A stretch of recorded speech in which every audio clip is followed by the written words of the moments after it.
A sinister virus lurks beneath the skin, lying in wait like a sleeping dragon, ready to spread its flames. Masakit siya na makate na mainit.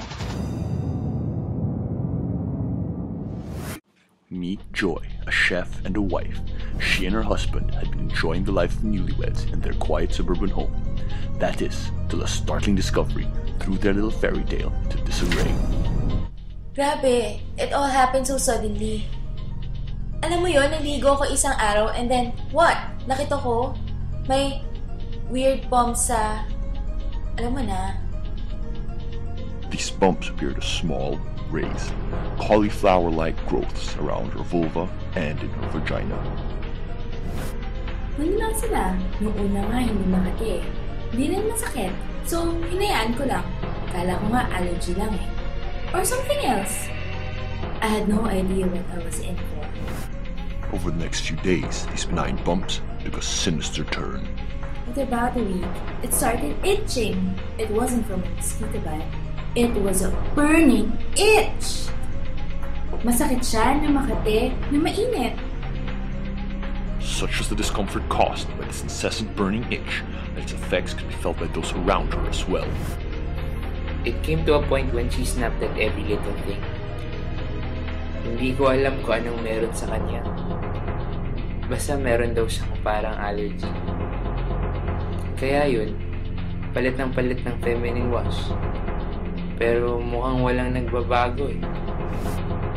But this apparent allergy was just the tip of a more malevolent iceberg. Sure kami dati na allergy lang yun.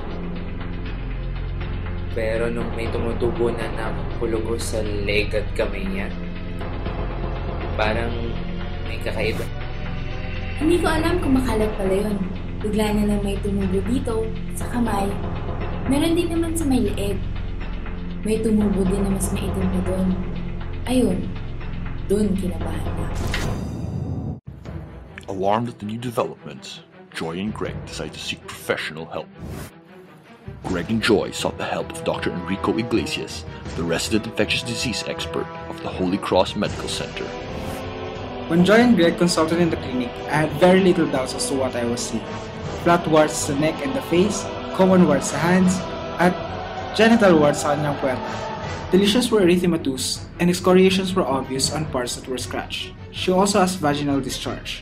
It only took a pap smear to confirm my diagnosis. Joy was afflicted with HPV?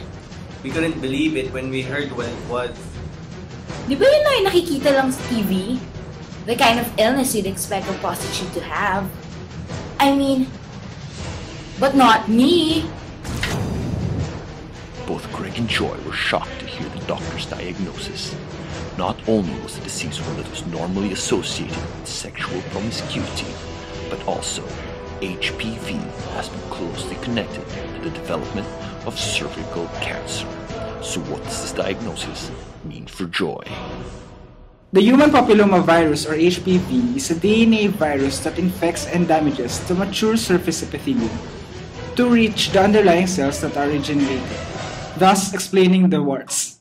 And while in some cases, HPV is known to cause cervical cancer, in Joy's case, the particular strain that has infected her has a very low association to that progression.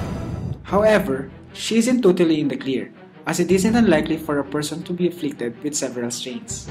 In particular, HPV strains 16 and 18 are the ones to look out for, as they are known to cause cervical cancer. We were a little relieved to find out that the strain I had doesn't normally lead to cancer. But my husband doesn't have these warts, and I'm only stuck with him. The disease can present with lesions in several areas of the body or may be asymptomatic, especially in males. Even without symptoms, however, carriers of the virus can remain infectious, which is what happened in the case of Joy and Greg. Sometimes, symptoms may begin to show only years after the initial exposure.